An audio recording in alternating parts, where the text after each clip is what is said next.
Buenas noches, bona nit. El acto lo desarrollaremos en castellano en atención a que se han conectado telemáticamente más de 200 personas, muchas de ellas, la mayoría, fuera de Mallorca. En consecuencia, como que la lengua está para entenderse, vamos a hacerlo en castellano.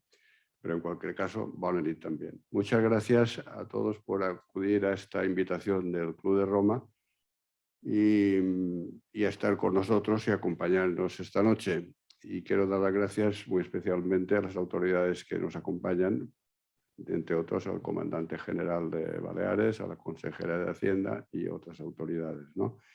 Y a todos ustedes que están aquí presencialmente. También quiero dar las gracias a los que nos siguen telemáticamente a través de streaming, que van a poder intervenir al final cuando abramos el turno de preguntas. Dicho esto, como ustedes saben, el Club de Roma se creó en el año 1968 en Roma con una serie de personas que eran intelectuales, científicos y empresarios con la finalidad de analizar problemas que pudiesen afectar a la sociedad en el futuro o en aquel momento. Desde entonces ha tenido un éxito y se ha expandido por todo el mundo, el Club de Roma, donde tiene sus propios clubes, y se han dedicado justamente a la finalidad por la cual se creó el club, que era analizar problemas de la sociedad. Han hecho muchas publicaciones, que todas ellas han sido de gran interés, pero hay una que destaca sobre todas, que es que se publicó y se editó en el año 1972, que es el límite del crecimiento, los límites del crecimiento. Esta obra consagró un poco la importancia que tenía el Club de Roma como club o centro de pensamiento. Hay que decir también que los informes del Club de Roma están en estos momentos, se puede decir que están en todas las mesas de los dirigentes occidentales que tienen responsabilidades de gobierno.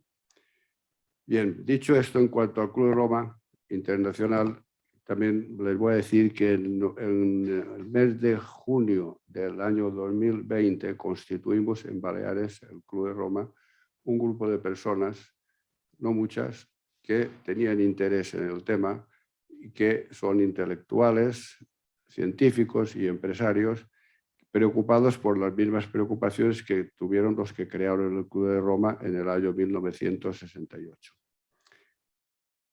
Hemos tenido desde entonces varias sesiones, hemos analizado problemas que afectan a la sociedad balear. Por ejemplo, hemos estado debatiendo mucho sobre el monocultivo turístico de nuestras islas, que supone el 80% del PIB y que se ha visto afectado por circunstancias que eran impensables, por ejemplo, la epidemia de estos 2 últimos años. Y pensábamos también, hemos estado analizando posibilidades de diversificar la economía, cosa que realmente parece necesario. De todos estos trabajos o reuniones que hemos tenido ya se harán unos informes y se divulgarán y se entregarán a quien puede después actuar sobre ello, porque el Club de Roma no actúa, solamente piensa, ¿no? En marzo de 2021 tuvimos una primera mesa redonda en la que se analizaba bajo la situación de la sociedad digital y este tema fue dirigido y controlado por el doctor Joran Suguet, miembro del Club de Roma, y fue también seguido por mucha gente, porque evidentemente hoy el tema digital es un tema que interesa también en todas partes. Incluso hoy también saldrá seguramente en la reunión de hoy. Hoy hemos convocado esta reunión porque pensamos que tenemos un panel importante que puede intervenir y darnos luz sobre el tema que estamos precisamente a debatir. Van a estar entre nosotros y están entre nosotros el doctor Luis Garau, catedrático de Derecho Internacional, el doctor José Javier Martínez Raiz, catedrático en Ciberseguridad, el embajador Jorge Descallar, también miembro del Club de Roma, y el economista Mateo Bosch. Todos ellos expresarán sus opiniones bajo la dirección del catedrático Laurent Huguet, que también es miembro del Club de Roma. El tema que hemos elegido para hoy, y con esto acabo, se titula La clave e importancia del conflicto bélico. No importa que me extienda sobre esto, porque todos estamos muy preocupados por esta situación que estamos viviendo en Europa, y el tema es suficientemente importante como para que merezca que lo podamos tratar por la influencia y lo que ha supuesto en la convivencia en el mundo occidental. Por tanto, pienso que el tema es oportuno, los ponentes son todos destacados e importantes que nos podrán ilustrar y finalmente lo debatiremos y después, cuando terminemos, abriremos un turno de preguntas y tanto aquí a los que están de forma presencial como a los que están siguiéndonos telemáticamente. Tanto a ustedes como a los que nos siguen desde fuera, muchas gracias por haber aceptado nuestra invitación. Muchas gracias.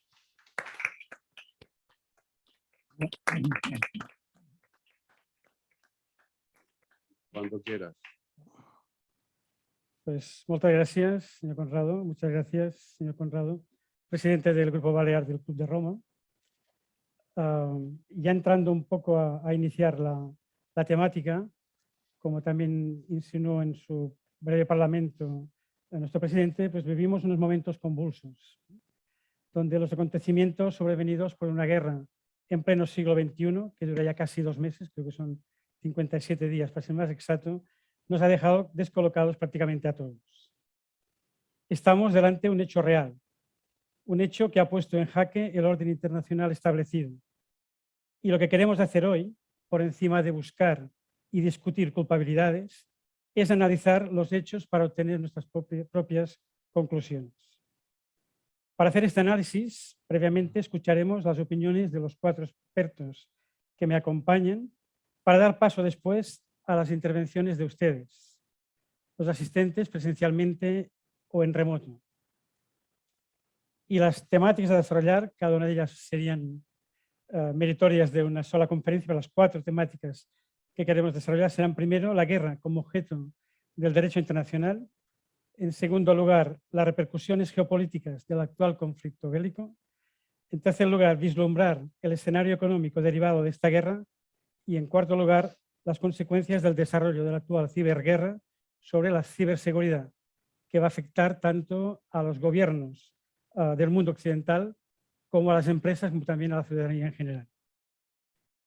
Empezamos, pues, por el primer tema, que es la guerra como objeto de derecho internacional, que va a postular el doctor Luis Grau Joaneda, que es licenciado en Derecho por la Universidad de Barcelona y doctor en Derecho por la Universidad Autónoma de Madrid.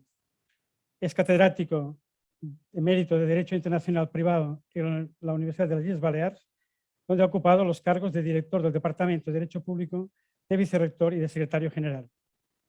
Buena parte de su producción científica se ha elaborado desde 1982 a lo largo de estancias prácticamente anuales en el prestigioso Instituto Max Planck de Hamburgo. Doctor Grau, cuando quieras. Muchas gracias. Yo empecé con una primera pregunta para ordenar un poco el debate y luego intentaremos que se intercambien. Y la primera pregunta sería: ¿puede realmente haber una regulación jurídica de la guerra vista desde el derecho internacional? Sí, aunque parece contradictorio, la guerra históricamente ha sido objeto de, digamos, de análisis y de reflexión por juristas, por filósofos, de San Agustín, podríamos llegar, bueno, digamos, a la lista interminable, ¿no? Incluso relativamente recientemente, vamos a decir, recientemente en el siglo XVIII, un gran jurista, Vatel, dedica de una obra fundamental, fundamental para el derecho internacional contemporáneo, que es el derecho de gente, dedica 250 páginas al derecho de guerra. Es decir, estamos a mitad del siglo XVIII, es decir, que ya preocupa cómo se hace la guerra frente a poblaciones civiles. Es algo que, digamos, ha preocupado siempre, ¿no? Situándonos aquí y ahora, es decir, derecho internacional. El derecho internacional se ocupa de la guerra, por supuesto. La Carta de Naciones Unidas, un montón de convenios sobre el convenio sobre genocidio, el convenio sobre prohibición de uso de armas químicas, de armas biológicas. Tenemos la Corte Penal Internacional, que es digamos, un elemento importantísimo en este momento para poder entender lo que está pasando, lo que puede pasar en el futuro. En resumen, es decir, centrándome quizá lo que en los pocos minutos de que dispongo, que es lo más importante, bien, Naciones Unidas, pues sí, la Carta de Naciones Unidas y Naciones Unidas misma nace precisamente con el objetivo básico, el primero entre los objetivos, que es preservar la paz. ¿Qué ha ocurrido? ¿Qué ocurre con la Organización de Naciones Unidas? Bien, preservar la paz y todo lo que ello conlleva, la prohibición del uso de la fuerza, resolver los conflictos por medios pacíficos, el no reconocer adquisiciones territoriales que se han obtenido usando la fuerza. Es decir, todos estos objetivos, este objetivo principal, digamos, el que eso sea así es competencia del Consejo de Seguridad. El problema del Consejo de Seguridad es que cuando nace Naciones Unidas hay que dar un estatus especial a las potencias vencedoras de los países del eje. Y entonces el Consejo de Seguridad, en este momento son 15 miembros, se ha ampliado en momentos posteriores, ahora son 15, pero hay 5 miembros que son los miembros permanentes y para adoptar las decisiones necesariamente deben estar incluidos los votos a favor de la decisión que se adopte los de los miembros permanentes. Dicho de otra forma, pues existe un derecho de veto. En este momento tenemos un conflicto gravísimo en Ucrania, digamos, una acción, el uso de la fuerza es indudable, lo vemos todos los días en los telediarios, en los informativos, en la prensa. Sin embargo, el Consejo de Seguridad, cuya misión habría sido intervenir, el Consejo de Seguridad pues, puede establecer medidas económicas y también medidas militares, es decir, podría haber intervenido, pero obviamente en este caso pues, Rusia, Federación Rusa, como país implicado, pues vetó cualquier actuación del Consejo de Seguridad y ahí quedó, digamos, el asunto. ¿Qué pasó en este caso? Que esto es interesante. Es decir, había un precedente en la guerra de Corea, en los años 50, que también ocurrió lo mismo. Se quedó paralizado el Consejo de Seguridad cuando Corea del Norte traspasó el paralelo 38 y inició hostilidades en Corea del Sur. También el Consejo de Seguridad quedó paralizado y la Asamblea General de Naciones Unidas adoptó una resolución, se llama Unión Pro Paz, que ha quedado en la historia, que precisamente es un antecedente de lo que ha ocurrido ahora. Es decir, en aquel momento la Asamblea General digamos, decidió condenar la intervención armada de Corea del Norte, Corea del Sur y bueno, pedía a los Estados miembros, pues bueno, condenaba en definitiva la agresión, consideraba que era una violación de la Carta de Naciones Unidas y esto era un paraguas, era lo que de alguna forma legitimaba desde el punto de vista del derecho internacional la intervención sobre todo de Estados Unidos apoyando en esa guerra a Corea del Sur. Bien, ahora Naciones Unidas ha retomado esta vía y tenemos bueno, la resolución del Consejo de la Asamblea General condenando la actuación de Rusia en Ucrania, pidiendo que digamos, vuelvan las tropas al otro lado de la frontera, critica el reconocimiento de estas dos repúblicas, Donetsk y Lugansk, reconocidas como tales por Rusia, dice que debe retirar ese reconocimiento, una resolución cuyos efectos prácticos, vamos a decir que no son muchos, no son los que serían si el Consejo de Seguridad hubiera intervenido, podría intervenir, pero en cualquier caso, digamos, deja claro que el derecho sigue ahí, ¿no?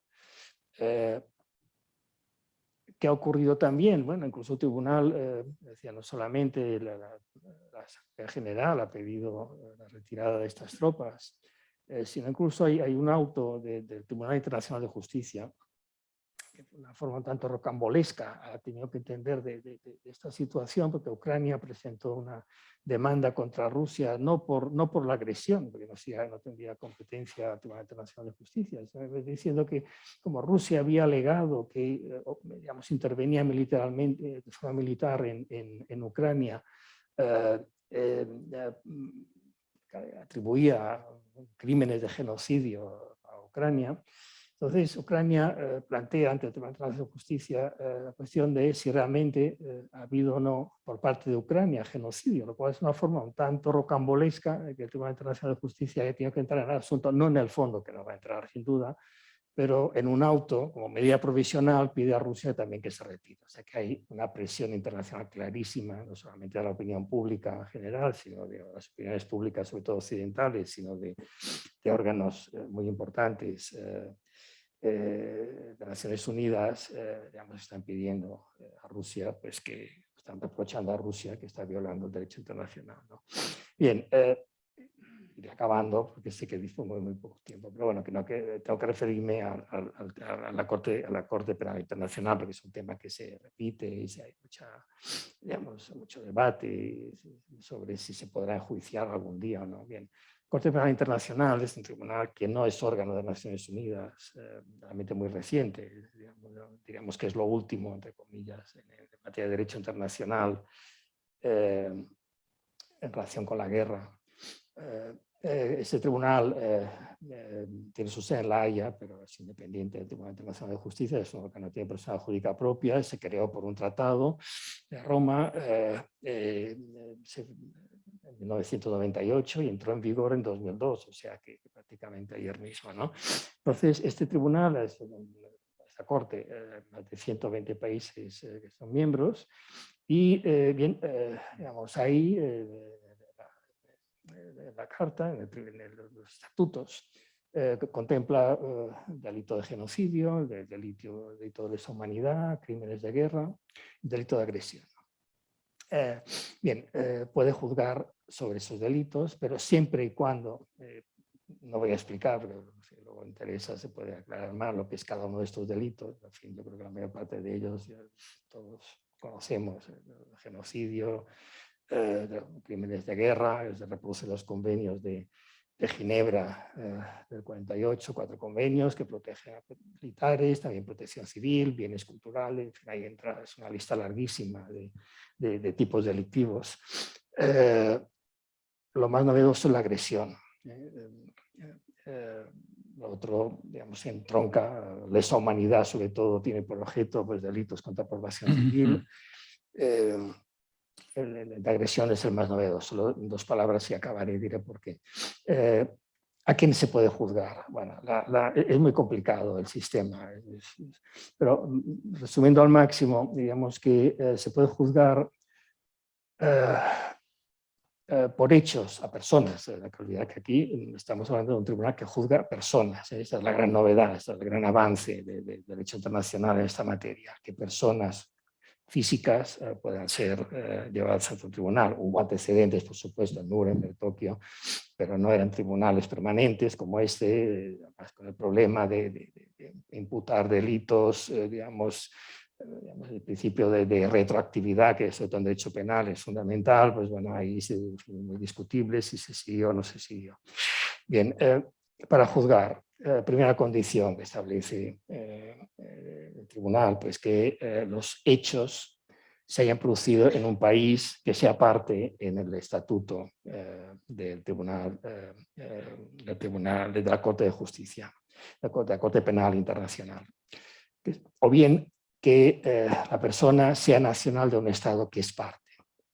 Hay que decir que ni Rusia ni Ucrania son parte, pero Ucrania sí aceptó la competencia, el artículo 13.2, si no recuerdo mal, no me falla la memoria, que permite que un Estado sin ser parte reconozca la competencia del tribunal. Esto lo hizo Ucrania con altibajos. Primero aceptó la competencia para unos hechos concretos en la época esa del Maidán, porque hubo un cambio de gobierno, se entendía que partidarios del gobierno anterior habían cometido delitos. Pero también se puede aplicar se podía aplicar también en conflictos internos. En este momento ya es Ucrania, digamos, es como si fuera parte, con lo cual los delitos cometidos en Ucrania, delito de genocidio, el supuesto delito de genocidio, vamos a decir, el supuesto delitos, crímenes de guerra y crímenes de lesa humanidad se podrían juzgar siempre y cuando, obviamente, las personas acusadas fueran puestas a disposición de la Corte en Holanda. Obviamente, estas personas que no son puestas a disposición, pues no puede haber juicio, por lo tanto no puede haber condena. El crimen de, y acabo ya, el crimen de agresión es más complicado, probablemente nunca se podrá, porque hay mucho más restrictivo el estatuto del tribunal, dice que solo en el caso de dirigentes de estados, que les dependa la conducción política y militar digamos, del conflicto o de la guerra, sean nacionales de los estados, de un estado parte. Rusia no es estado parte, por lo tanto el crimen de agresión nunca podrá ser digamos, enjuiciado. Nosotros sí que habría la posibilidad, si los presuntos responsables son puestos en algún momento a disposición del tribunal. Bueno, son unas muchas pocas gracias, pinceladas. volveremos sobre este tema después. Y ahora un poco el tema que también avanzamos, de las repercusiones geopolíticas de la guerra de Ucrania, que va a versar el embajador Jorge Descayar de Mazarredo, diplomático de carrera, embajador en Marruecos, en la Santa Sede y en los Estados Unidos, y el primer director del CNI con rango de secretario de Estado. Además hizo un breve paso por la empresa privada en Repsol, es columnista habitual de los domingos en la cadena de prensa ibérica y es autor de 4 libros. Además, también, como ha dicho el presidente, es miembro del Club de Roma, del Club de Roma de Baleares. Los libros son interesantes en sí porque creo que narran un poco su vida. Que son buenísimos. El primero es Valió la pena, una vida entre diplomáticos y espías. El anticuario de Teherán, el segundo. El tercero que sigue, que casi es continuo del segundo, Espía accidental, que fue su primera novela. Y ahora acaba de publicar el libro de geopolítica, precisamente, que es Abrazar el mundo. Entonces, una primera pregunta que dirigimos sería: ¿cuáles son las raíces profundas que usted cree que han ocasionado la invasión de Ucrania? Bueno, voy a tratar de ser muy sistemático porque sé que tenemos poco tiempo y veo que lo estás aplicando con rigor. Intentando ser muy sistemático, yo diría que hay un origen remoto, un origen intermedio y un origen más próximo. El origen remoto es la desaparición de la Unión Soviética en el año 91. Eso que Putin ha dicho tantas veces, y todos lo habréis oído, que dice que la mayor tragedia del siglo XX. Bueno, yo creo que ha habido otras tragedias en el siglo XX, ¿verdad? Pero él piensa que la desaparición de la URSS fue la gran tragedia del siglo XX. Y la verdad es que en ese momento Rusia pierde mucho, porque de ser el corazón de un imperio se convierte en un país más, pierde mucho territorio, pierde mucha población y se convierte en lo que Obama despectivamente llamó una potencia regional. En aquellos años, cuando Rusia era una democracia imperfecta, en la época de Yeltsin, viajé bastante a Rusia y hablaba con gente de, pues eso, de la administración, del Ministerio de Asuntos Exteriores, y constataba que la gente no entendía, muchos rusos no entendían que Ucrania pues, fuera independiente, o que lo fuera Bielorrusia, o que los países bálticos, o que el puerto de Riga, hubieran perdido el puerto de Riga, ¿verdad?, en aguas cálidas del Báltico. No entendía muy bien aquello y lo llevaban con una enorme frustración, ¿no? Cuando Putin dice ahora que los ucranianos y los rusos son una misma familia, son un mismo pueblo, lo ha escrito, está revelando esa alma profunda rusa, ¿no? En definitiva, el Principado de Moscú se crea con los rusos de Kiev, que emigran y se van a Moscú y crean allí lo que luego sería pues, el gran imperio zarista, ¿verdad? Que es el país en estos momentos, a pesar de todo, el país más grande en extensión del mundo. Rusia se extiende por 11 usos horarios, que se dice pronto, ¿no? Imagino lo que debe ser allí, ¿verdad? Las 7 y las 6 en Canarias, pues allí, las 5 en Vladivostok y las 4 en Omsk y las 2 en... Bueno, 11 usos horarios. Entonces, el origen remoto es ese. En aquella época se le hicieron una serie de promesas verbales, nunca escritas, a los rusos en el sentido de decir, bueno, ustedes no se preocupen, que nosotros, la OTAN no se va a extender hacia el este.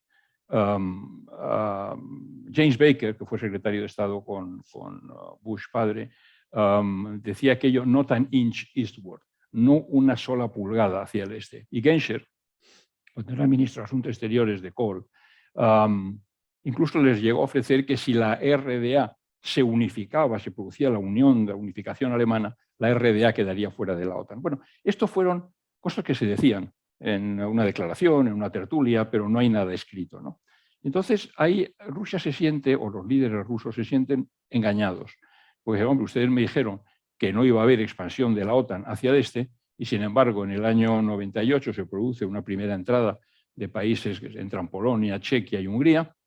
En el año 4 me parece que se produce una segunda oleada, entra Bulgaria, entra Rumanía, entra los países bálticos y bueno, hoy en día hay 12 países que forman parte de lo que era la Unión Soviética que están dentro de la OTAN. Entonces, esto los rusos lo sienten como una agresión. Y de hecho, pues no hace mucho que yo creo que era alguien, no sé si fue Lavrov, que dijo, hombre, es que Rusia, Estados Unidos permitiría que se instalaran misiles en Nicaragua o en Cuba. Hay que ver la que se organizó con Cuba, ¿no? ¿Por qué vamos a permitirlo nosotros? Es decir, ahí hay una sensación de que la OTAN les está apretando, ¿verdad? Les está asfixiando. Este es el origen remoto. Yo creo que aquí hay un error inicial de Occidente, que fue considerar que Rusia había sido vencida en el año 91, cuando lo que fue vencido fue el comunismo, como consecuencia de su propia inoperancia, ¿no? Fue cuando había sido de las tres grandes ideologías del siglo XX, el fascismo, el comunismo y el liberalismo. El fascismo muere derrotado en las guerras, el comunismo muere como consecuencia de su ineficacia y queda el liberalismo, y entonces parece que Fukuyama dijo aquello, ¿verdad? Es el fin del mundo. Es curioso porque no hace mucho leía una novela sobre Cicerón y los romanos decían lo mismo cuando conquistaron Cartago, es el fin del mundo y ya todo es nuestro, esto ha terminado. Bueno, no era verdad. Ese es el origen remoto. El origen próximo es que a partir de ese momento empieza lo que ellos ven como un cierto deslizamiento de Ucrania hacia Occidente. En el año 8, en la cumbre de la OTAN de Bucarest, se le ofrece a Ucrania y a Georgia la posibilidad de entrar en la OTAN, sin nadie pensarlo en serio. Pasa un poco como con Turquía, se le ofrece entrar a la Unión Europea sin nadie pensar realmente en serio que Turquía vaya a entrar, y desde luego no a corto plazo, a medio plazo, en la Unión Europea. Pero se les ofrece y eso pone muy nervioso a Moscú, que reacciona pues, en Transnistria, en Georgia, en Osetia del Sur, en Abjasia, en aquellos sitios. No hay reacción occidental. Llegamos al año 14. Este es el momento ya que digo yo, la etapa intermedia, porque quiero ir quemando etapas y rápido, no te preocupes que voy a terminar a tiempo. Y la etapa intermedia es el año 14. ¿El año 14 qué pasa? Hay un acuerdo comercial que se va a hacer entre Ucrania y la Unión Europea. Y Yanukovych, que era el presidente ucraniano, lo veta. Lo veta por instrucciones de Moscú. Entonces se organiza allí un lío espantoso, son las revueltas del Euromaidán o del Maidán, cae Yanukovych, los rusos ven la larga mano de Occidente en esa revuelta y entonces reaccionan. ¿Y cómo reaccionan? Pues de dos maneras. Ocupando Crimea. Crimea era el gran sueño, ¿verdad?, de Catalina la Grande, de Potiomkin, de llegar al mares del sur. Lo conquistan. Stalin sacó a los tártaros y lo pobló con otra gente que trajo de otros sitios de Rusia. Pero, en fin, no hubo una reacción tampoco muy virulenta de Occidente. Se impusieron sanciones y la cosa quedó un poco ahí. Y hace otra cosa. Y ocupa Crimea, ¿por qué? Porque ve que ese deslizamiento de Ucrania hacia Occidente puede llevar a que la base de Sebastopol, que está en Crimea, que es importantísima, pueda perder el control. O pueda caer en manos, ¿verdad?, de Occidente, o que los occidentales puedan instalar allí armas o buques o lo que sea. Entonces, ocupa Crimea, hay una reacción suave de Occidente, se le imponen sanciones, todo el mundo decimos que eso está muy mal, que esas cosas no se hacen, pero queda la cosa ahí. Y hace una segunda cosa, que es desestabilizar Donbass, que es la región oriental. Todo el mundo sabemos ahora muchísimo de geografía porque estamos viendo los mapas todo el santo día, pero en la región esa, ¿verdad?, donde la gente pues, es ortodoxa, habla ruso en su gran mayoría, y entonces pues, se sentían un poco discriminados. Bueno, ahí interviene Occidente, se llega a unos acuerdos de Kiev, en Minsk, perdón, en la capital de Bielorrusia, que hablan de una autonomía, de un respeto de la lengua rusa. Esos acuerdos no se cumplen. Y entonces sigue pasando el tiempo y llegamos al momento actual. El momento actual es el año 21. A partir del año 14, lo que Rusia ve es que Ucrania se está deslizando de una forma inexorable hacia Occidente. El acuerdo comercial, el deseo de entrar en la Unión Europea, la perspectiva muy lejana, pero la posibilidad lejana de que un día entre en la OTAN, y eso pone de los nervios al liderazgo del Kremlin. Llega el año 21, ¿y por qué interviene el año 21? ¿Por qué hace lo que hace? Yo creo que, bueno, por dos razones. Una, porque ve que hay una desestabilización en su zona de influencia. En Bielorrusia hay revueltas después del último pucherazo de Shevchenko. En Kazajstán tiene que intervenir el ejército ruso para poner orden allá, es decir, dentro de la zona de influencia todavía que tiene. Y entonces dice, uy, esto se me está desmandando, aquí hay que poner orden, y observa o cree que, o percibe que hay una debilidad en Occidente. Dice, aquí tenemos a un presidente americano que ha sido elegido hace poco, que muy discutido en su propio país, donde la mitad del Partido Republicano le niega legitimidad y piensa que robó la elección, que además ha salido pues un poco trasquilado de la operación en Afganistán, donde efectivamente la retirada americana fue un desastre, es débil. Y los americanos, sobre todo, están hartos de guerras en el extranjero y no quieren más intervenciones exteriores. The mood, el ambiente en Estados Unidos es contrario a aventuras exteriores. Ven que en Alemania hay un canciller recién elegido que tiene un gobierno también de distintos colores, donde las sensibilidades con respecto a Rusia pues también son distintas. Piensa que es inexperto y que es un momento también de debilidad en Alemania. Ven al primer ministro británico con sus guateques. Hoy, por lo visto, ha salido la decisión, ¿verdad?, de que va a haber una investigación parlamentaria. En fin, discutido, distraído con otras cosas y con la... Y en Francia, que es el otro gran país europeo que importa, pues con elecciones. Unas elecciones que serán el próximo domingo y donde las cosas están bastante complicadas, aunque bastante complicadas. Entonces piensan que es el momento probablemente de intervenir, ¿no? Y entonces deciden hacerlo con unos objetivos que no se sabe muy bien cuáles son. Dicen, es un solo pueblo, ha hablado incluso de hacer desaparecer como sujeto de derecho internacional a Ucrania del mapa, en otros momentos habla de la anexión de la zona oriental, en otros momentos de un corredor hacia Crimea, en fin, de la neutralización de Ucrania. En fin, el caso es que se decide intervenir y monta una guerra que parece una guerra imperialista de conquista del siglo XIX, más propia, ¿verdad?, del régimen zarista, que del siglo XXI. Y esa es la situación actual. Se equivoca porque, bueno, pues pensaba que iba a ser una operación muy rápida, iba a ser una cosa pues de pocos días, donde los soldados rusos iban a ser recibidos con banderitas por los ucranianos o poco menos. Ha castigado y ha echado a los responsables del FSB, que es el servicio de inteligencia responsables de Ucrania. Yo pienso que debieron informar bien, porque son servicios serios y competentes. Pienso que más bien no les hicieron caso y ahora les echan la culpa, ¿verdad? Pues eso es una cosa que se hace habitualmente también. El caso es que, bueno, podríamos hablar de las consecuencias, pero de las consecuencias, si me das oportunidad, porque las consecuencias me parecen más interesantes que las causas. Pero como has dicho que hablé de las causas, hablo de los orígenes y luego hablamos de, si te parece. Muchas gracias. Muy bien, pues eso, lo dejamos. Muchas gracias, embajador. El tercer tema que también podríamos poner sobre la mesa era el escenario económico derivado de este conflicto bélico. Y este tema pues, lo va a presentar el señor Antoni Bosch Tugores, que es licenciado en Ciencias Económicas, rama general, por la Universidad de Barcelona, que hizo 36 años de su carrera profesional como socio de Ernst & Young, y bueno, los últimos 26 años fue como socio, y en este momento, habiendo desempeñado distintos cargos en la Organización Nacional e Internacional de la firma, pues en este momento se dedica más bien a asesorar o estar como miembro de consejos de administración, básicamente como asesor financiero en operaciones de fusiones y adquisiciones, así como también he dicho antes asesor y miembro de consejos de administración, con lo cual creo que tiene una visión importante de cuál puede ser el escenario económico que se derive de este conflicto bélico cuando realmente acabe, que seguramente tendrá repercusiones también a nivel mundial. Señor Bosch. Sí, bueno, a mí me ha tocado a lo mejor la parte menos emotiva, ¿no? Porque todos los otros temas creo que son más emotivos y casi tendría que pedir disculpas por hablar de economía cuando está sucediendo las desgracias personales y humanitarias que estamos viendo cada día en la televisión. De todas maneras, creo que el tema económico no lo has comentado, pero no sé si fue importante para el inicio de la guerra, pero va a ser determinante para el final. Para el final, porque en principio la respuesta que ha dado Occidente ha sido una respuesta decidida. Las medidas que se han tomado para de alguna manera reducir el crecimiento de la economía rusa y que en definitiva el malestar social transparente y se haga visible dentro de unos meses, hay un consenso general que van a tener un peso significativo. Lo cierto es que estas medidas se han adoptado cuando en Europa se empezaban a apreciar algunos problemas económicos serios, ¿no? Todo el mundo estos días estamos hablando de la inflación, de los costes energéticos, estos temas ya estaban latentes antes del inicio de la guerra.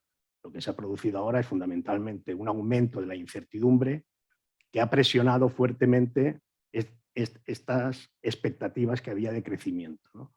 Venimos de una etapa donde la oferta ha estado fuertemente restringida por causas logísticas, donde ya durante toda la segunda mitad del 2021 hemos visto como la inflación iba incrementándose primero en Estados Unidos y luego en Europa, y donde las medidas que se han podido adoptar hasta ahora han sido unas medidas bastante limitadas ante la debilidad del crecimiento económico, ¿no?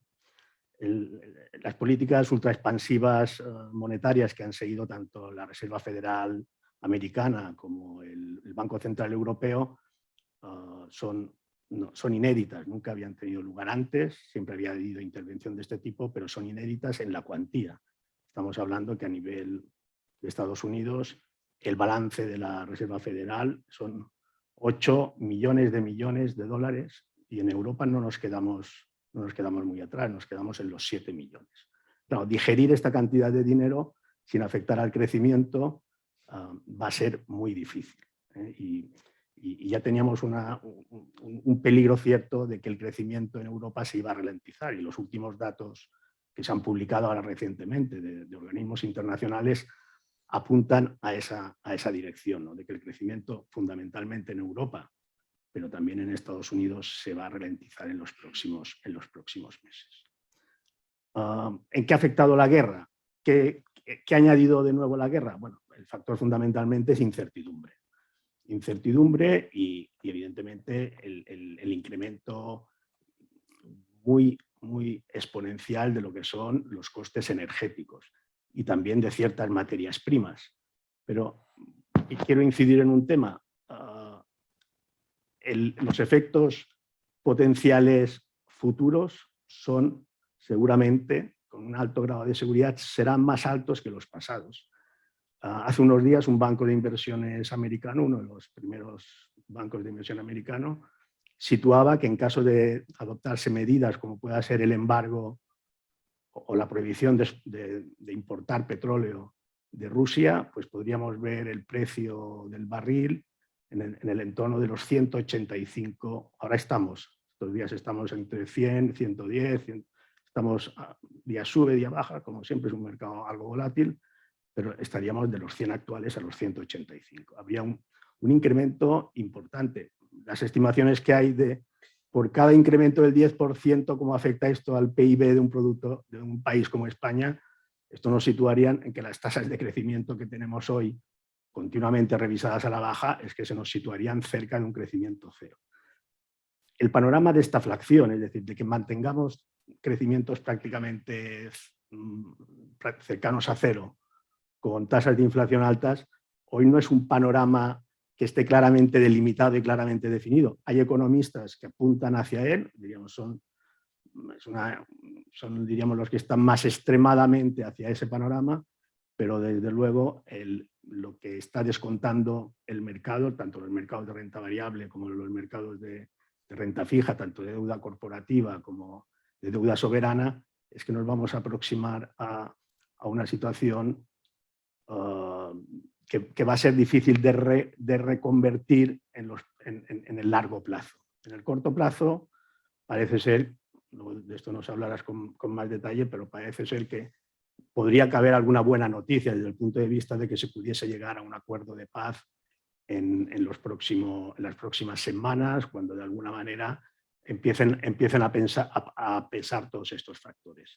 Pero si no es así, el tema de un alargamiento de la guerra, con un aumento de todas las medidas en cuanto a la limitación de las exportaciones, tanto de petróleo y más aún si fuese de gas, pues situarían a Europa en un escenario difícil. Por otra parte, tenemos el tema de Estados Unidos. Las tasas de crecimiento de Estados Unidos tienen cierta fortaleza y están prácticamente en pleno empleo y tienen más facilidad para empezar a reducir los estímulos monetarios, pero en Europa la situación es bastante distinta, tasas de crecimiento bastante reducidas. Hace pocos días a finales de marzo concretamente. Además, se añadió incertidumbre en cuanto al crecimiento a largo plazo cuando se invirtieron las curvas de tipos de interés en Estados Unidos, y esto arroja todavía una sensación de que, si bien a largo plazo el crecimiento se va a debilitar, este debilitamiento puede exceder lo que eran las previsiones de antes del inicio de la guerra.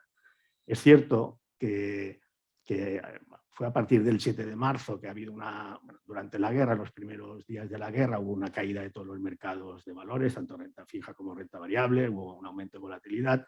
A partir del 7 de marzo, de alguna manera, los mercados empezaron a descontar que Occidente iba a ganar la guerra. Esto se ha ido desinflando poco a poco.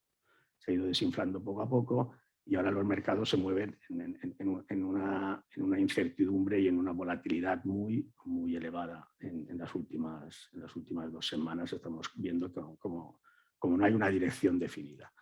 He adelantado antes, y si me puedo extender 5 minutos y así ya pasamos a temas más concretos, porque todo esto son cosas ya oídas. He adelantado antes que puede ser que el tema económico no haya influido en el inicio de la guerra, pero va a ser determinante, pienso, para el final de la guerra. Es decir, en la medida en que Europa sepa mantener el equilibrio entre lo que son las sanciones a Rusia y poder aguantar el esfuerzo que está realizando en términos financieros, va a ser la clave de este tema. Hoy, el otro día vi, no sé dónde leí, que alguien en Rusia había dicho que el rublo estaba bien. Bueno, el rublo estaba bien porque desde hace unos días pues hay la conversión directa al oro, por eso se sostiene el rublo. Pero la situación en Rusia y el malestar social que puede derivarse de una situación de decrecimiento económico, ya están en tasas de decrecimiento importantes en estos últimos meses que llevamos de guerra, de en torno al 8%, pienso que va a pivotar fundamentalmente en que la resolución del conflicto pueda ser lo que esperamos todos, que sea una resolución lo antes posible y con los menores daños humanos posibles. Muchas gracias, señor Bosch. Claro, estoy hablando un poco que, aparte de la guerra, de los tanques y las masacres, también está la guerra económica, que también está, diría, en paralelo con el tema bélico. Y también está en paralelo lo que es la ciberguerra. En este momento está claro que en Ucrania se está librando otra guerra en paralela, que es la ciberguerra, de la cual nos va a hablar el doctor Javier Martínez Herraiz, que es ingeniero en informática por la Universidad Politécnica de Madrid y doctor por la Universidad Autónoma de Alcalá de Henares. Es profesor titular en el Departamento de Ciencia de la Computación de esta universidad, del cual ha sido director, y ahora es delegado de rector para la Administración Electrónica y Seguridad de la Universidad de Alcalá de Henares. Pero además, antes de ejercer de profesor universitario, ha trabajado en empresas de telecomunicaciones en el sector privado en diferentes países europeos. Además, desde 2017 es director de la cátedra ISDEFE de ciberseguridad, conjunta con la Universidad de Alcalá de Henares. Por su colaboración en materia de ciberseguridad con los cuerpos de seguridad del Estado, ostenta varias condecoraciones que le acreditan de esta colaboración en positivo. Claro, la pregunta podría ser cómo ve usted que evaluará el ciberriesgo después de este conflicto, por lo que respecta al bienestar y a la economía sobre los gobiernos del mundo occidental, sobre las empresas y los propios ciudadanos. Creo que es un tema de preocupación también a nivel futuro. Muy bien, muchas gracias. Sin ánimo de ser polémico, yo quería primero que todo negar la mayor, porque el presidente de la mesa ha empezado diciendo que llevábamos 57 días de guerra y se sabe exactamente cuándo invadieron Ucrania las fuerzas rusas, cuándo hubo los primeros muertos, cuándo tiraron las primeras bombas, pero si introducimos el concepto de guerra híbrida, que ahí no está claro bien cuándo hay guerra y cuándo hay paz, cuándo, a quién imputar, digamos, ciertas actividades, pues a lo mejor la guerra había empezado ya en enero. quiero decir, en enero ya hubo 70 organismos estatales y militares ucranianos que fueron atacados por grupos de la Federación Rusa. Además, por grupos paraestatales, no hablamos de grupos, ¿no? Eso en enero. En febrero incluso la propia Ucrania ha denunciado ataques por parte de China, no solo de la Federación Rusa, ¿no? Entonces, independientemente de que sufrir ciberataques vinieran sufriendo no solo Ucrania, sino también países occidentales, pues muchos en un aumento casi exponencial en los últimos años. En cualquier caso, desde el inicio formal de la guerra física, digamos, se sabe que han aumentado los ciberataques a Ucrania en un 20%, a la Federación Rusa solo en un 1%, y al resto del mundo han aumentado en todos los sitios menos en África. En África han disminuido un 2%, pero en Europa, en América y eso han aumentado entre un 10 y un 15%, ¿no? Entonces, por eso decía yo que cuando ha empezado la guerra, pues sabemos cuándo ha empezado la guerra física. En cualquier caso, una vez que empieza la guerra física, obviamente, y empiezan a aparecer muertos, destrucción, bombardeos, parece como que la parte ciber no es tan mediática, pero se siguen haciendo actuaciones a lo largo de estos 2 meses de guerra física que son un poco también de ciberinteligencia, por supuesto, luego hablaremos, pero para hacernos una idea, por ejemplo, de ataques a redes sociales de gente que estaba ocupada en los refugiados, en mover a los refugiados, en llevárselos o en acciones humanitarias. Ha habido ataques a redes sociales intentando suplantar la identidad. Entonces, ese es el escenario que hemos vivido durante la guerra, ¿no? En el que estamos ahora. ¿Qué pasará en el futuro? ¿Qué puede pasar desde el punto de vista ciber? Estoy diciendo. Pues no sabemos muy bien, porque es curioso cómo no se ha llegado a interrumpir plenamente Internet en Ucrania. Ha habido ataques al principal proveedor de servicios, la UKR Telecom, que la dejaron paralizada durante un tiempo, pero luego retomó la actividad, pero la retomó solo hasta un 20% o así. Dicen que aposta porque daban servicios solo a aquellos servicios esenciales, ¿no? Pero parece como que no se haya querido dejar a oscuras Ucrania, ¿no? Parece como que se quiere seguir poder interviniendo. Pasa una cosa, los ataques han aumentado, pero sobre todo lo que ha aumentado a nivel mundial es el tráfico de datos. Ha aumentado muchísimo y es lo que se llama rumor de fondo. Y esto parece que es debido a que sistemas que estaban comprometidos y que podían contener malware están enviando datos, información que pueda ser utilizada en un futuro, depende de cómo vaya la guerra. De si la escalada bélica pues aumenta y hay que utilizarla también para atacar cosas que hasta ahora, digamos que no han sido fuera de Ucrania muy atacadas. Ha aumentado, como ya he dicho, pero estábamos acostumbrados a que viniera aumentando. Entonces, desde ese punto de vista, el futuro y cómo ha afectado a las organizaciones, sean estatales o no, es algo que nos viene pasando ya desde el inicio de la pandemia, ¿no? Que hay los ciberataques, sobre todo motivados por el teletrabajo y eso, empezaron a ser importantes, ¿no? En ese sentido, la guerra ha aumentado la preocupación.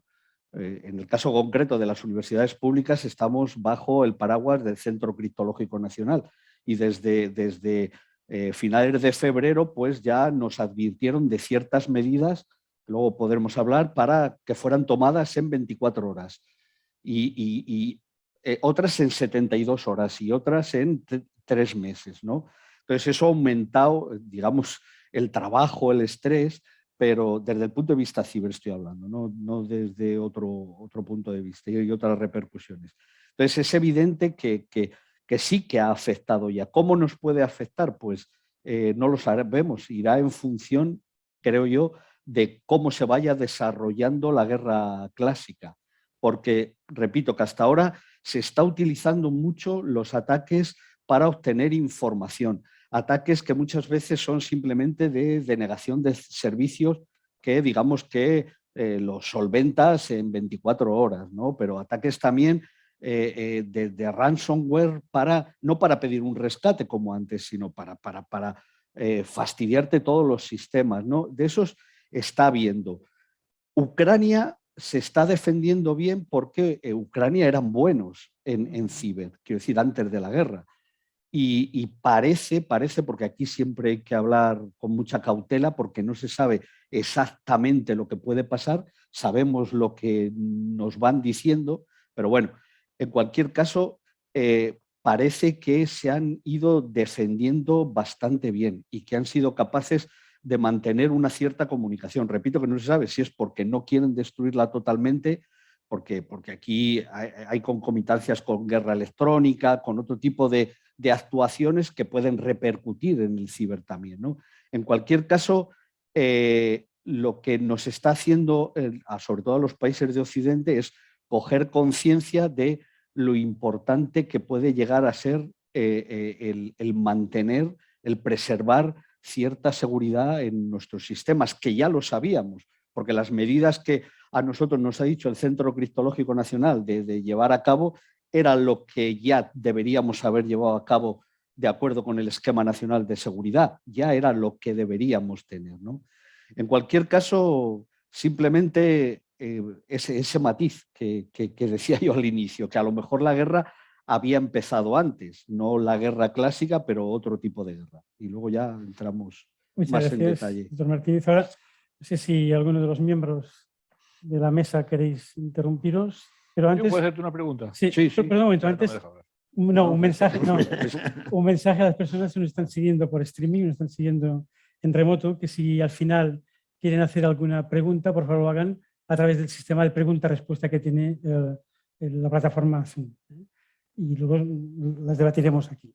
Por favor, embajador. No, yo leí, alguna vez he visto que un señor que se llama Valery Gerasimov, si no me equivoco, que es el jefe de Estado Mayor ruso, ¿no? Sí. Dijo hace tiempo, yo leí algún artículo suyo, pero fue hace un par de años, donde decía, las guerras del futuro tendrán un componente cibernético de por cada elemento que haya, es decir, una cuarta parte será convencional y 3/4 partes serán en el espacio ciber. ¿No se está cumpliendo en esta guerra? No, porque además se ve que al final, vamos a decir, la infantería, los soldados que están allí sobre el terreno en la tierra, son... Lo que pasa es que estamos viendo imágenes con soldados equipados con un equipamiento que no estábamos acostumbrados. Estamos acostumbrados a ver marines con equipos, sobre todo de comunicaciones y eso, y aquí parece como, no sé si ha sido usted que ha hablado de una guerra casi del siglo XIX, ¿no? Pero aquí eso era lo que extrañaba, que los ataques ciber ha habido, no vamos a decir que no haya habido, pero no han sido radicales. No estoy hablando de ataques a Occidente, estoy hablando de ataques a Ucrania, ¿no? Por eso yo digo que a lo mejor es que interesa, por ejemplo, que se mantenga cierta actividad en redes. Pongo un ejemplo, y este es justo del lado contrario. Leí en prensa hace poco que los soldados ucranianos estaban haciendo fotos de los muertos rusos para luego, con identificación de imágenes facial, pues incluso mandárselos a familias de Rusia y eso, ¿no? Y por otro lado, hay una actividad bestial de gente en las redes sociales, de grupos hacktivistas paraestatales rusos. O sea, hay una cosa que es clara, y es que hay 4 estados en el mundo que mantienen grupos paraestatales de hacktivismo, que son Corea del Norte, Irán, China y la Federación Rusa. Dejando aparte ciberdelincuentes, que cuando ha habido un grupo de ciberdelincuentes, la Federación Rusa ha intervenido con ayuda de policías occidentales para detenerlos. Eso pasó hace no más de un año, porque no eran paraestatales, digámoslo así, ¿no?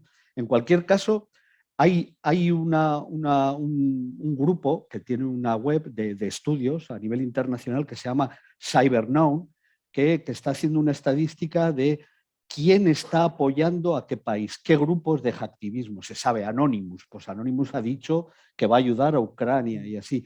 Hay una lista de unos entre 50 y 60, de los cuales solo 15 son rusos. El resto está ayudando o apoyando a Ucrania. Son ucranianos o de fuera, ¿no? Pero bueno, el caso es que esto que se pensaba que el ciber iba a ser una cosa, pues en este caso concreto, en esta guerra, no parece que sea así. Yo repito que yo no voy a entrar porque yo de eso no sé, hay gente aquí que sabe más que yo de cosas de guerra electrónica o de que tienen, claro, si te bombardean y te rompen la fibra, pues te dejan sin internet, quiero decir, eso es algo físico. Pero desde el punto de vista de lo que es estrictamente ciber, no está teniendo ni siquiera la repercusión mediática. Esto que yo llamo, y mucha gente, armas de distorsión masiva, igual que armas de destrucción masiva, armas de distorsión masiva, sí parece que se estén utilizando para distorsionar la realidad. Vemos imágenes y en realidad no sabemos bien lo que está pasando. Hablábamos antes de que incluso del barco que decían que sí, que no, que quién lo había destruido, pero en el caso de ciber es peor todavía, se sabe menos. Pero efectivamente eso de 3/4 partes y 1/4 parte aquí para nada. Ni al contrario, justo. Muchas gracias. Pues pasaremos un poco a la segunda ronda de preguntas con respuestas más cortas. Yo quería, Sí. ¿podemos intervenir? Sí. Así como ahora. Claro. Bueno, yo tenía una observación para algo que ha dicho Jorge Descallar, que ha utilizado el término geopolítica. Solo quiero decir dos palabras. A mí me tengo un cierto rechazo a ese término, porque claro, geopolítica, que en definitiva es explicar cosas que ocurren, en este caso, pues, incluso una guerra por razones geográficas, históricas, tiene un enorme riesgo. O sea, hay una gran, digamos, afición en ese momento a hablar de la historia, de que Ucrania ha sido un Estado, no lo ha sido, si Rusia llegó pues, a Crimea en la época de Catalina la Grande y por qué, y qué ocurrió después. Bueno, ahí podemos hablar muchísimo de historia. Pero en cualquier caso, hay que ir con mucho cuidado, en el sentido de no buscar, digamos, motivaciones. El término motivación, explicación, justificación a veces se utilizan de forma que parece que todo es lo mismo, ¿no? Es decir, Ucrania es un Estado soberano, con fronteras internacionalmente reconocidas, entonces el utilizar intereses geopolíticos de Rusia que provienen de hechos históricos puede dar a entender, no digo en absoluto que haya sido, digamos, tenga que ver con la intervención de Jorge Descallar. No lo he dicho yo, lo de geopolítica lo he dicho yo. Pero, bueno, pues perdón, entonces va contigo. Pero cuidado con la geopolítica, simplemente era una observación. Bueno, ya me puedo dormir porque ya he aprendido algo más. Pues ahora una pregunta para el doctor Grau, que era las consecuencias según el derecho internacional puede tener o tiene ya para Rusia este conflicto. Yo creo que ya se ha dicho que es las sanciones económicas, eso está claro, y las posibles enjuiciamientos ante el Tribunal, ante la Corte Internacional de Justicia, sanciones económicas. Bueno, pues ahí ya se ha dicho, ¿qué puedo decir jurídicamente? Bueno, el Consejo de Seguridad no ha hecho nada, ya lo he apuntado antes, por lo tanto ahí cada Estado o grupo de estados, en nuestro caso la Unión Europea, pues ha adoptado sus medidas, lo que ha considerado oportuno. En el ámbito de la Unión Europea, pues bueno, el Tratado de la Unión Europea tiene casi la mitad del Tratado de la Unión Europea, no del de funcionamiento, que es el largo, donde ya vemos la letra pequeña, por decirlo de alguna forma, ¿no? El Tratado de la Unión Europea, casi la mitad, está dedicado pues, a la política exterior y de seguridad, ¿no? Entonces, bueno, ahí, ¿qué se establece? Pues bueno, pues el Consejo Europeo, o sea, integrado por jefes de Estado y de Gobierno, es quien marca las grandes líneas. El Consejo, a secas, tanto ministros, es el que toma decisiones y en algunos casos reglamentos, pero que no son reglamentos, digamos, legislativos, tienen un sistema de aprobación diferente ahí, ¿no? bueno, nuestro Borrell es el que, digamos, representante de la Unión Europea en el ámbito internacional, pues el que se cuida de la ejecución. Por tanto, aquí tenemos un marco jurídico que está muy claro, aunque es enrevesado también, pero en fin, las grandes decisiones del Consejo Europeo, que tienen que ser por unanimidad. Luego ya escalón siguiente es el Consejo de Ministros, que normalmente tiene que tomarlas por unanimidad, pero en algunos casos puede ser por mayoría, pero siempre y cuando el escalón anterior ha tenido que digamos, tomar las decisiones por unanimidad. Por tanto, quiere decir que todo lo que se está haciendo en este momento de medidas restrictivas en Europa, digamos, cuenta con la unanimidad de jefes de Estado y de Gobierno.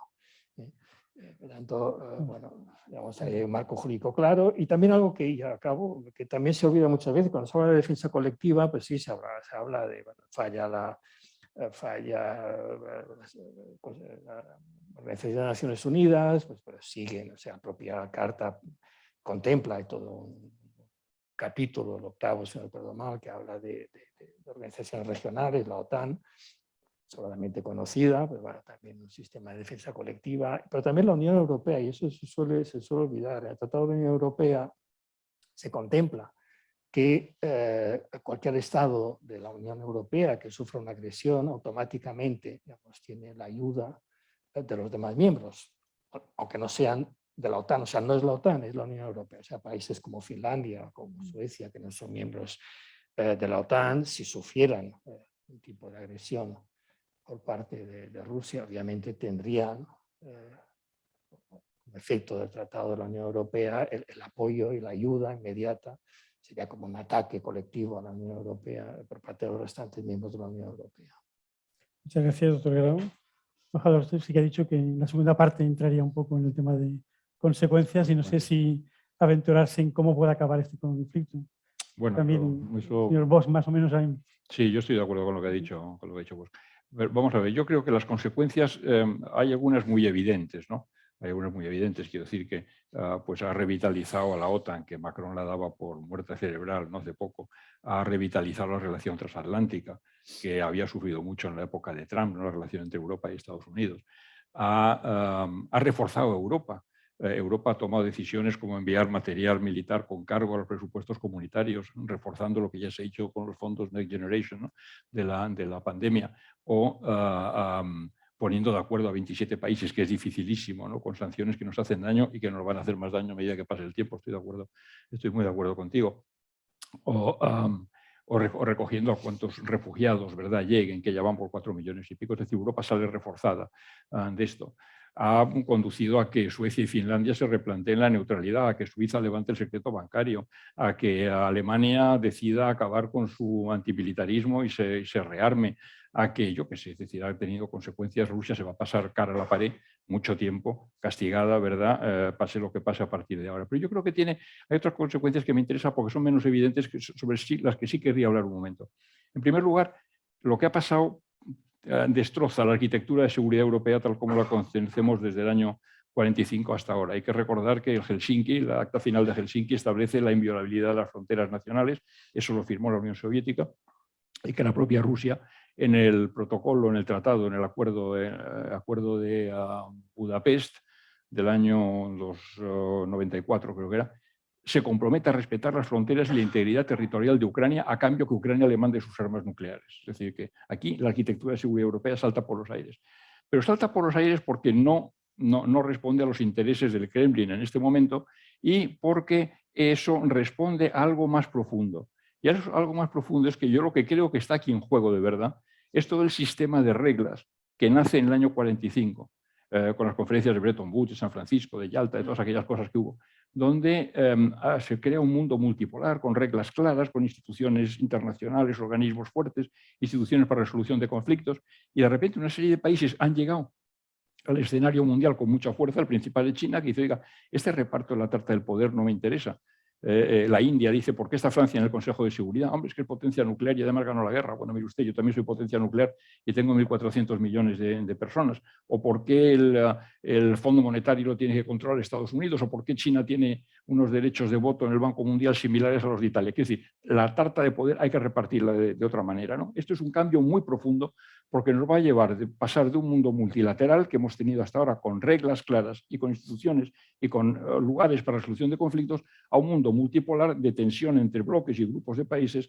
En tercer lugar, porque va a forzar a Rusia a echarse en brazos de China y eso es malo. Y eso va a forzar a su vez la división del mundo entre democracias y autoritarismos. El 80% de la humanidad vive en regímenes que no son libres, nada libres o solo medianamente libres, ¿no? Podemos acabar si no logramos construir, crear entre todos otras normas, podemos acabar con mundos de Internet incompatibles entre sí, con lo que llaman ahora ¿cómo le llaman? El decoupling, la separación, ¿verdad?, entre guerras comerciales, en fin, puede ser un mundo muy antipático. Y finalmente, una última cosa, lo que pasa también pone en duda toda la transición energética. En este momento hay países que están volviendo a comprar carbón.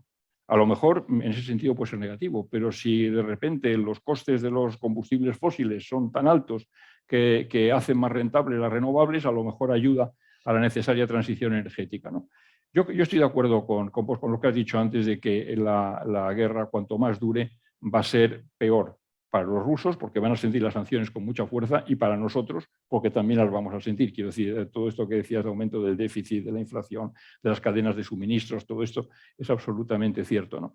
Pero acabe como acabe, y ya termino, va a acabar mal para todos, eso también lo tengo claro. En primer lugar, para los ucranianos, que van a acabar con un país dividido, neutralizado, como poco. En segundo lugar, para los rusos, que como digo, van a estar cara a la pared mucho tiempo. En tercer lugar, para nosotros, que estamos notando, fíjate, se prevé ya una hambruna en el Cuerno de África y en Afganistán como consecuencia. De Ucrania sale el 30% del trigo del mundo y el 57%, no, 76% del aceite de girasol y el 15% del maíz. Estas son unas cifras brutales, ¿no? Se prevé que va a haber hambruna ya como consecuencia de eso. Es decir, todo. Pero acabe como acabe, una Rusia vencedora sería malo. Porque una Rusia vencedora estaría crecida y diría, si me ha salido bien en Crimea, si me ha salido bien ahora, bueno, pues next. Pero al mismo tiempo, una Rusia derrotada, humillada, resentida, revanchista, también sería muy malo, que es lo que le pasó a la Alemania en el año 39, cuando los potencias le trataron mal en el Tratado de Versalles del 19 y luego hicieron que llegara Hitler al poder, ¿no? Muchas gracias, embajador. Breve. Sí, y además lo has puesto para que el señor Bosch nos voy vea un poco el voy a tema ser de muy breve porque cómo va a ser el estoy futuro. viendo el reloj Sí. que está allí, que nos hemos pasado de tiempo, pero ya un poco para apuntar y además el tema fundamentalmente es si hay soluciones intermedias. Es decir, los dos escenarios de una guerra que se termine pasado mañana está abandonado y un escenario que apareció en algún momento, que era el de la guerra atómica, también parece que son pocos probables. En el intermedio hay una graduación amplia, es decir, podemos tener un embargo como el del carbón que sea parcial en el tiempo y que se aplique al petróleo, entonces, bueno, ya sería otro efecto. Habrá que ver cómo se están combinando las distintas alternativas para mantener un equilibrio. Lo cierto es que estamos en el filo de la navaja, estamos en una situación donde no podemos, con las medidas económicas que se adopten, no podemos llegar a un extremo que, como se ha dicho alguna vez, tenga un efecto boomerang sobre la economía europea, porque no tenemos margen de maniobra, no tenemos una capacidad excedentaria para atender a una guerra prolongada de forma, diríamos, agresiva, en el sentido de que se interrumpan las compras de gas y petróleo. Muchas gracias, señor Bosch. Y ahora ya para terminar la ronda, Javier, ¿alguna recomendación que se pueda aplicar casi inmediatamente para intentar mantener un poco el control del tema de la seguridad o ciberseguridad? En nuestro país. En nuestro país y a nivel general. Porque... No, bueno, yo, a ver, ya cité que a nosotros el Centro Criptológico Nacional nos indicó una serie de medidas a implementar en 72 horas y otras en 3 meses. Y parecen sencillas, pero bueno, quiero decir, decían que en menos de 72 horas teníamos que resetear todas las passwords, todo el mundo tenía que cambiar la password, ¿no? Luego, en los próximos 3 meses, empezar a utilizar el doble factor de autenticación. Eso es una cosa que ya nos hemos habituado, por ejemplo, a la hora de trabajar con el banco. Hay una directiva, la PSD2, que te obliga a tener un doble factor de autenticación. Medidas de ese tipo, porque luego repito que si todas las instituciones, tanto públicas como privadas, las privadas no tienen por qué cumplir el esquema nacional de seguridad, pero bueno, tienen otras directivas, la directiva NIS que viene de Europa y eso, pero si estuviéramos haciendo las cosas medianamente bien, estaríamos ya bastante bien protegidos. Lo que pasa es que es muy difícil. Quiero decir, nos decía el Centro Criptológico las políticas de backup, tener el backup en offline, ¿no? Cosas que parecen como que son lógicas, pero que no están implementadas. Hay que tener en cuenta una cosa. Nosotros, todas las instituciones públicas privadas, recibimos miles de ataques diarios, pero miles. Lo que pasa es que solo salen los medios aquellos que tienen éxito y acaban saliendo al cabo de un cierto tiempo, ¿no? Entonces, ya digamos que estamos sensibilizados para tratar de poner una serie de medidas desde el punto de vista tecnológico y organizativo, porque la ciberseguridad no es solamente tecnología, eso es un error. El eslabón más débil de la cadena somos siempre los humanos.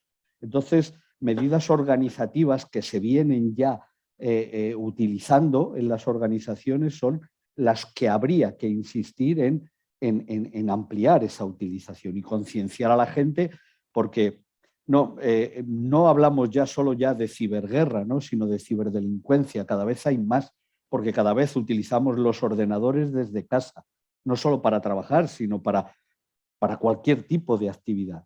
Entonces, yo repito que son cosas, he dicho el ejemplo de las palabras claves, de las passwords, porque era una cosa, luego nos ponían más. Por supuesto que los entes públicos pues tenemos una sonda conectada con el CCN que nos está monitorizando, la sonda Satinet. Tenemos ya instalado cada vez más anti-malware, sobre todo de ransomware, ¿no? Bueno, podemos esperar ataques de ese tipo, pero que son, yo repito, que venían produciéndose antes de la guerra, que ahora han aumentado y que lo que hay que hacer es seguir trabajando e invirtiendo sobre todo mucho también en la concienciación y la formación. No solo concienciar a la gente de lo importante que es, sino formarla a la hora de utilizar cualquier dispositivo electrónico, porque yo cuento la anécdota que a mí se me cayó el móvil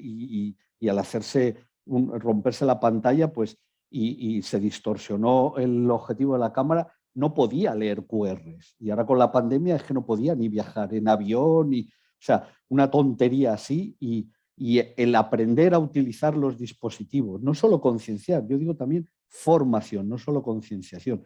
Es una cosa que es muy importante, es muy importante. Muchas gracias, doctor Martínez. Yo creo que también es importante que el gobierno español intente sacar esta ley de ciberseguridad vinculada a 5G, que esto va a ser otro... El 5G, por la propia naturaleza de la red, pues sabemos que tiene mucha velocidad y la latencia a la que es, entonces va a necesitar de un montón de dispositivos de acceso a la red, colocados muy cercanamente y además, si entre dos colocas una silla, separa la señal. Entonces tiene que haber muchos dispositivos. Y esa red de acceso, no estoy hablando del core network del 5G, sino de las small cells de acceso, va a ser un queso gruyere, creo yo. Entre otras cosas porque además el core network del 5G son todo redes virtuales ya. O sea, todo hecho con software. Hecho el software... Dejémoslo aquí porque esto va a ser muy largo. De aquella manera. Vamos, no, yo me puedo ahí extender sobre el 5G, pero... ¿Queréis para vosotros entre vosotros? Pena por el tiempo. Por el reloj, sí, es verdad. Pues sí, pasamos ya a las preguntas. Primero, si hay alguna pregunta aquí a nivel presencial. Sí, muy bien. Espera un momento, creo que van a pasar un micrófono. No, va a tener que vocear.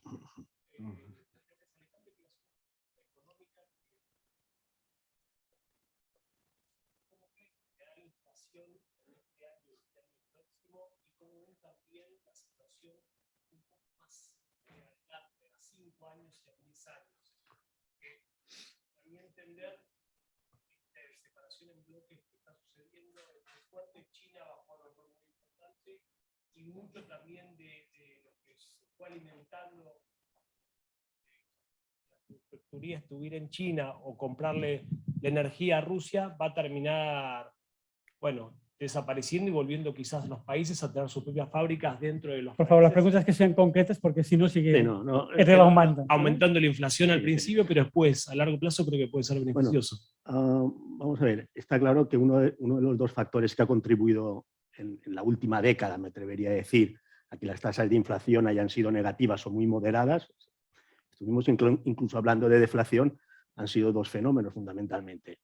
El avance tecnológico, todos los temas que han tenido que ver con la innovación tecnológica, y la globalización, la ampliación de mercados que ha hecho que en definitiva los costes de producción se hayan reducido. Evidentemente, como ha señalado muy bien Jorge, del tema de la globalización nos podemos despedir durante unos años. Este factor de deflación ha caído. Es cierto que no podemos pensar que vamos a tener tasas de inflación como las actuales. Estamos, bueno, en España el dato del 9,8 acumulado de los últimos 12 meses, o el de Estados Unidos, que todavía puede ser más alarmante, porque Estados Unidos es un país autosuficiente en temas energéticos desde hace prácticamente una década, en el 8,5, o Alemania, un país donde ha tenido siempre una obsesión con la inflación, en el 7,3, pues son tasas de inflación elevadísimas. No cabe pensar que esta sea la situación. De hecho, ya hay algunos indicadores que apuntan a que el tipo de inflación y el tipo de interés del bono americano a 10 años están confluyendo. El bono americano está al 2,93 y la inflación que se está, diríamos, manejando en el mercado, porque todo aquí, en los mercados financieros, todo se compra y se vende, incluso las expectativas de inflación. Estamos con inflaciones en el entorno de los próximos 10 años en Estados Unidos entre el 2,75 y el 3%. No voy a hacer una especulación sobre cuál va a ser la inflación a futuro, porque la última apuesta la perdí hace escasos 3 días. No, 3 días, no, 3 semanas. Con alguien me aposté que antes de final de año la inflación en España estaría en el 10%. Han bastado 3 semanas para situarnos en el 9,8%. Es decir, creo que la he perdido por ser demasiado prudente.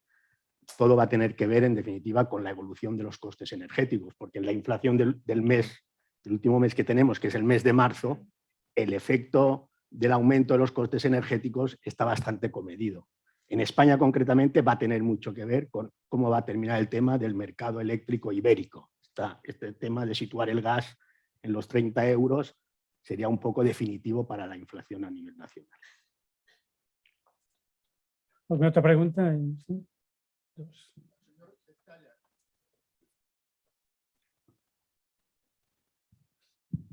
Una pregunta al señor Dezcaller. ¿Nunca pensó la señora Merkel que su amigo Putin, conociéndose tanto, le haría lo que haría? ¿Que mi amigo? No, ¿Que usted es mi no. amigo? Si la señora Merkel. la señora Merkel nunca pensó No. que Rusia haría esto. Menos mal. Me ha dado un buen susto. No, vamos a ver, hombre, yo creo que hemos pecado todos. Nadie pensaba. Yo antes he dicho que esto es una guerra decimonónica. Nadie pensaba que iba a haber una guerra en el corazón de Europa como la que está habiendo, con la destrucción que está habiendo, con el sufrimiento que está habiendo y con los métodos que se están utilizando, ¿verdad? Yo creo que para desmoralizar a la gente. No, yo creo que no. Y de hecho, Alemania ha sido más débil que otros países, ¿no? Se le sigue criticando a Alemania y los ucranianos le siguen criticando, ¿no? Porque Alemania depende tanto del gas ruso y del gran proyecto del Nord Stream 2, ¿no? Que lo han bloqueado, de momento está bloqueado, pero bueno, los americanos querían cargarse desde hace años este proyecto porque aumenta su dependencia de Rusia y en consecuencia la hace a usted poco libre con relación a las políticas de Rusia, ¿no?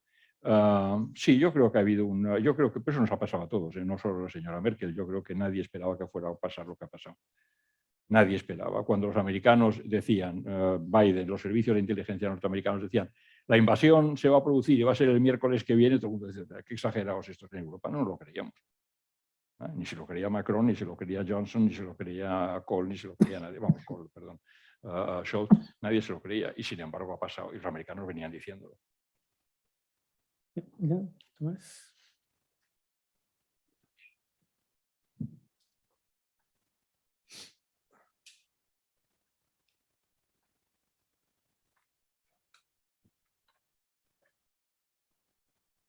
Yo quería preguntar, básicamente, ¿por qué cree el señor Javier Martínez de Raiz, por qué cree que, o cómo cree, mejor dicho, que puede usarse a futuro las técnicas de inteligencia artificial para manipulado de vídeos y de imágenes para atribuir declaraciones o acciones a líderes políticos, por ejemplo?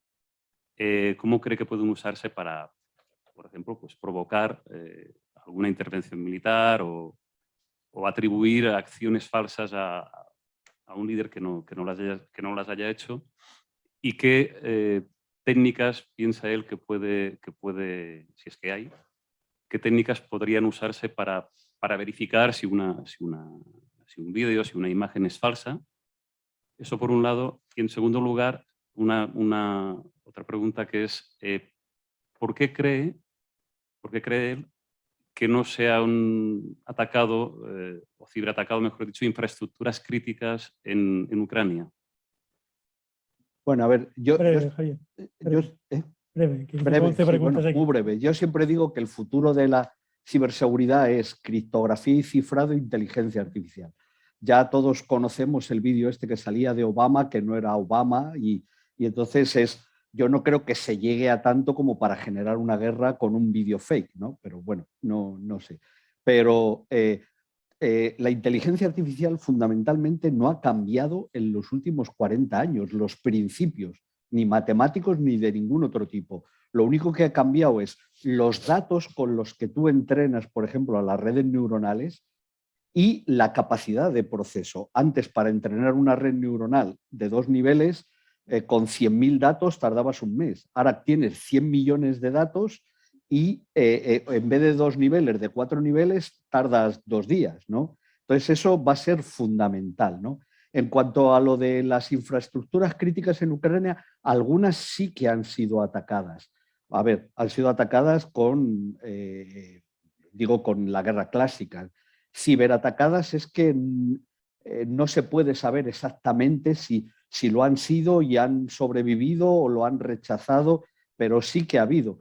He puesto el ejemplo de del principal operador de telecomunicaciones, UKR Telecom, que ese sí que se sabe y lo tiraron abajo, se quedó sin internet gran parte de Ucrania y luego la restituyeron, pero solo al principio un 13% y luego un 20%.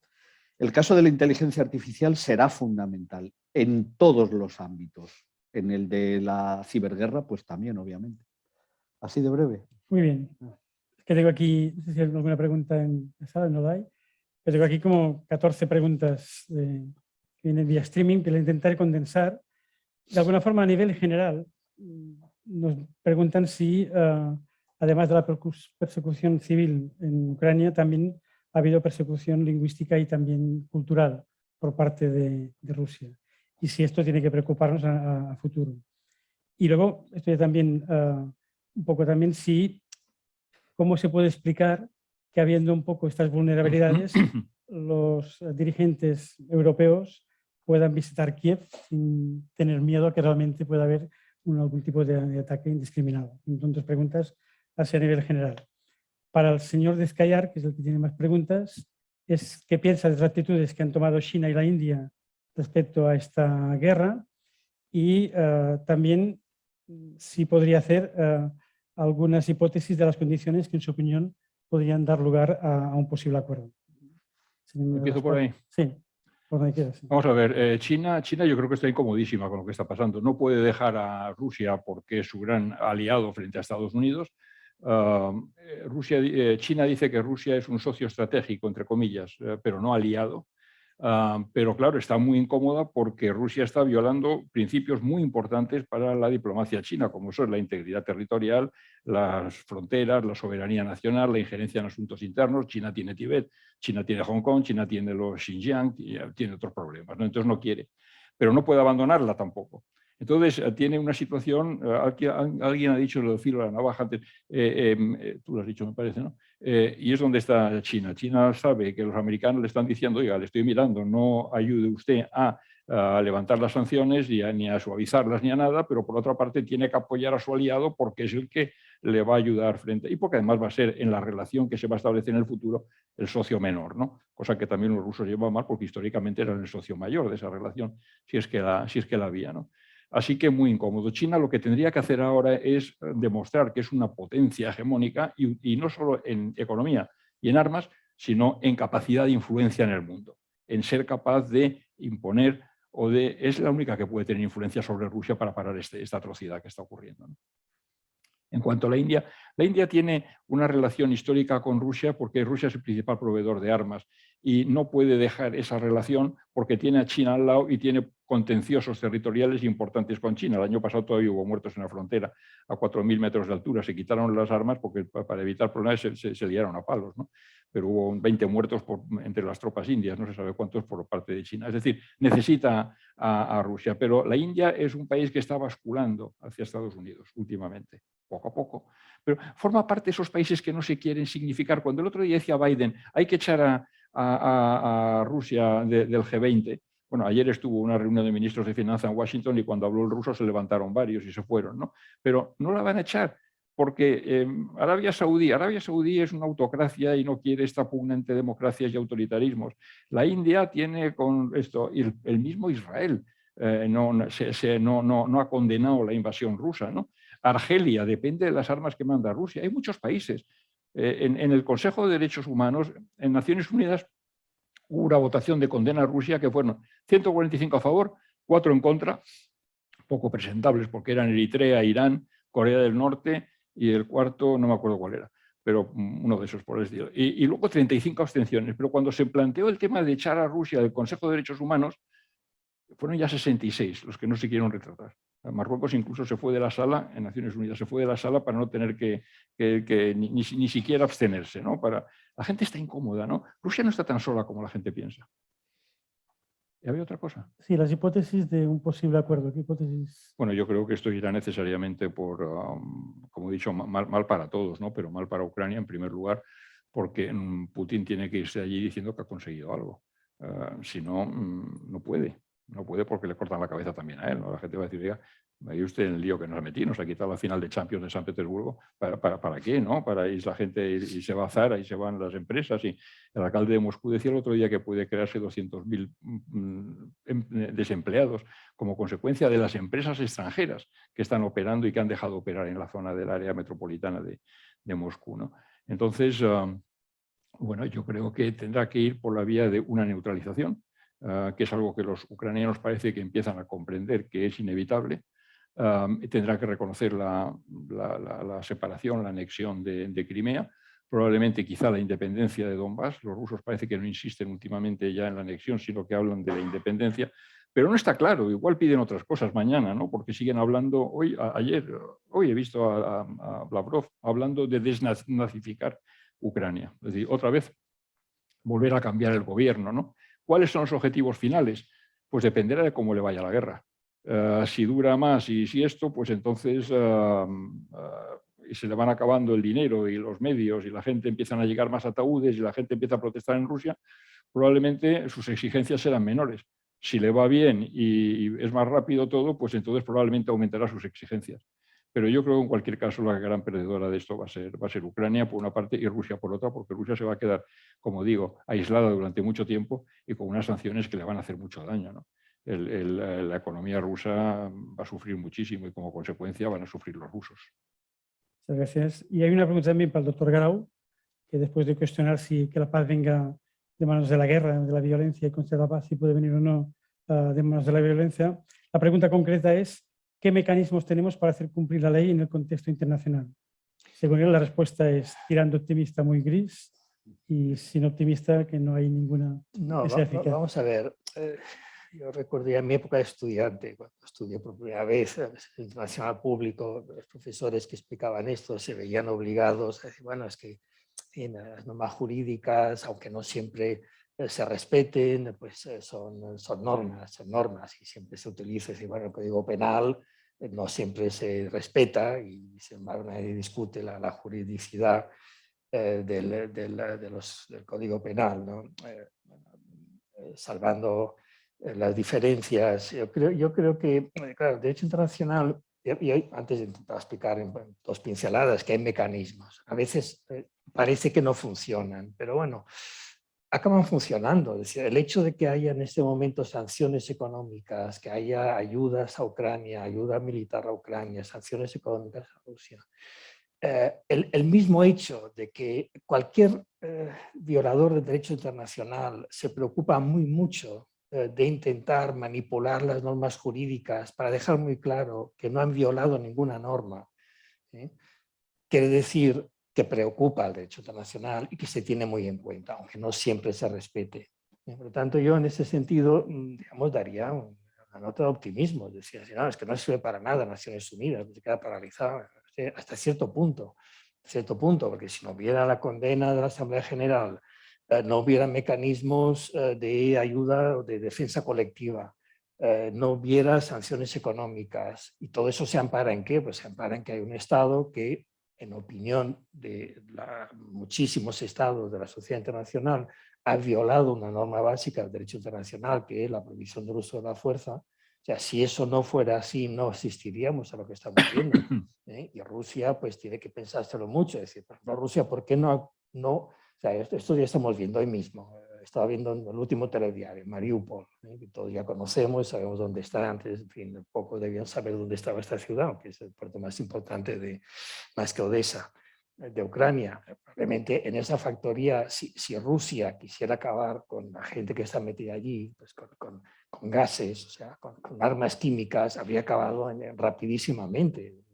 Hasta acordarse de la Primera Guerra Mundial, pero están prohibidas las armas químicas. Entonces, ¿por qué no utilizar armas químicas? Pues porque, bueno, se utilizaron, parece, en Siria, inmediatamente hubo una reacción mundial, la opinión pública, los estados, digamos, de reproche. Entonces, el derecho internacional, claro que sirve, claro que es importante, claro que es importante, y bueno, y no hay que, digamos, claro, los mecanismos no son los mismos que en el ámbito estatal, donde, pues, bueno, pues un fiscal actúa, pues digamos, las fuerzas de seguridad, pues, o la policía judicial, pues sigue las instrucciones que se le dan, bueno, y los jueces, pues, juzgan, y ahí hay un sistema, digamos, para hacer cumplir las penas. En derecho internacional es todo mucho más, diría, sutil, por decirlo de alguna forma, no sigue las mismas reglas, pero no sustancialmente no estamos ante un ordenamiento jurídico diferente, ¿no?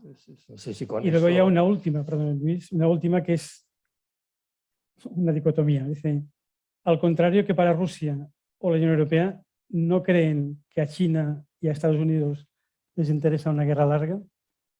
Por la parte económica, si es desde un punto de vista económico, no sé si es de general. política. No, general. Desde el punto de vista económico, se ha hablado mucho de esto, de que Estados Unidos, en principio, por esta independencia energética que tiene, iba a ser el beneficiado de esta situación desde el punto de vista de que podría aplicar estas políticas de reactivación económica y de bajar la inflación con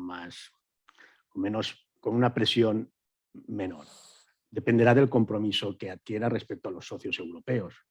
Evidentemente, Europa aquí es rehén de Ucrania y de Estados Unidos, es decir, depende de cuál sea el compromiso que tenga. Con el tema del gas, parece ser que en el gas tampoco no ha puesto precio de muy amigo. Pero en definitiva, el tema de Estados Unidos, pues creo que está comprometido y que evidentemente va a estar en función de lo que se alargue la guerra. Una guerra muy larga, supongo que aumentaría, y los mercados así lo están viendo, aumentaría el diferencial, y hay una apuesta generalizada por los mercados de renta variable de Estados Unidos frente a los de Europa. Esto es una cosa cierta y los mercados lo están descontando desde hace tiempo. El tema de China es distinto. La bolsa china en lo que va, no diré de año, pero poco más de año, ha bajado un 25%. El crecimiento económico en China está muy por debajo de las expectativas del 5,5% que tenían, están prácticamente un punto por debajo. Creo que ha sido a principios de esta semana que el banco de la gente de China, que es el Banco Central Chino, ha tenido que reducir la tasa de retención de depósitos para facilitar el consumo y realmente la economía china, a pesar de, y es importante porque es la segunda economía más importante con diferencia respecto al tercero del mundo, pues está en franca los indicadores. Por ejemplo, el indicador de producción, el PMI, está por debajo del 50%, está retrayéndose, no está todavía en recesión, pero está retrayéndose. El tema de China que le ayude una guerra larga, yo no lo tengo tan claro. Yo creo que China necesita un restablecimiento de sus mercados naturales, que son fundamentalmente el mercado europeo, y de restablecer plenamente las relaciones económicas con Europa.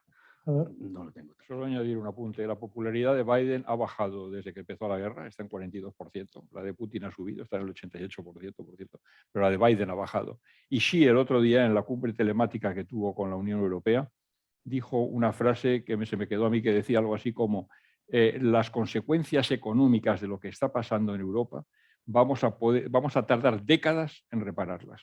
Es decir, China está preocupado también con las consecuencias económicas que están llegando también allí, ¿no? La disrupción de las líneas del comercio, el descenso de la actividad económica global en todo el mundo, el aumento de la inflación, el aumento de las fuentes del petróleo. Rusia importa, China importa todo el gas, le encarecen sus exportaciones, que es de...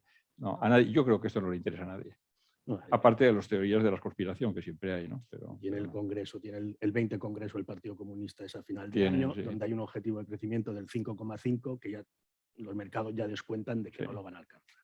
Entonces, va a haber una situación también en China y especialmente porque China es la segunda economía del mundo. Esto es importantísimo, ¿no? Es muy dependiente del exterior en cuanto a la exportación. Y los indicadores de producción están francamente deprimidos. Bueno, pues muchas gracias a los 4 ponentes, muchas gracias al Club de Roma por organizar esta mesa redonda. Decir a todas las personas que nos han mandado alguna pregunta por streaming, no hemos podido realizarlas todas porque es prácticamente imposible. Algunas de ellas ya habían sido tratadas por alguno de los ponentes, pero al menos las más importantes he intentado transmitirlas. En todo caso, pues muchas gracias y lo que hemos dicho al principio, analizar los hechos y si podemos cada uno que saque sus propias conclusiones. Muchas gracias y buenas noches. Gracias. Muy bien. Me ha interesado mucho.